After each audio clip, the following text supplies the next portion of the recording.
বৌমা, শুনে যাও, এদিকে এসো তো। আরে কোথায় গেলে? আসছো না কেন? কখন থেকে ডাকছি।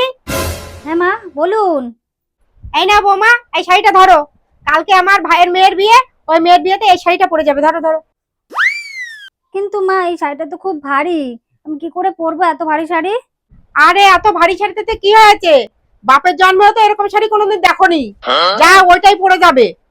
আর মা, খুব গরমও লাগবে, এত ভারী শাড়ি পরতেই আমি পারবো না। এই গরমের মধ্যে কি করে পরবো এত ভারী শাড়ি? আরে যা লাগে লাগুক তো। আমার মুখের উপরে একদম তর্ক করবে না। বড্ড কথা বলা শিখে গেছো, একদম মুখে মুখে তর্ক করা শিখে গেছো। যাও, কালকে এই শাড়িটা পরেই যাবে। ঠিক আছে মা। বৌমা, এখানে এসো। হ্যাঁ মা, বলুন। এই যে এই গয়নাগুলো নাও। ওই যে কালকে যে শাড়িটা দিয়েছি না, ওই শাড়ির সঙ্গে কালকে এই গয়নাগুলো পরে যাবে। নাও তাড়াতাড়ি এগুলো নাও। মা, এই গয়নাগুলো তো ভীষণ ভারী।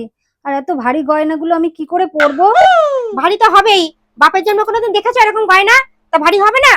কোনোদিন ভাবতে পেরেছো এরকম গয়না তুমি পরতে পারবে এত ভারী? পরে তো এসেছে 100 টাকার শাড়ি আর 20 টাকার ব্লাউজ। তোমার কাছে তো এসব গয়না আকাশ পাতাল তফাতি লাগবে। আমার ছেলে তো একটা ভুল করেই ফেলেছে, এখন আর কি করা যাবে? এখন তোমাকে নিয়ে তো আমার সারা জন্ম পস্তাতেই হবে।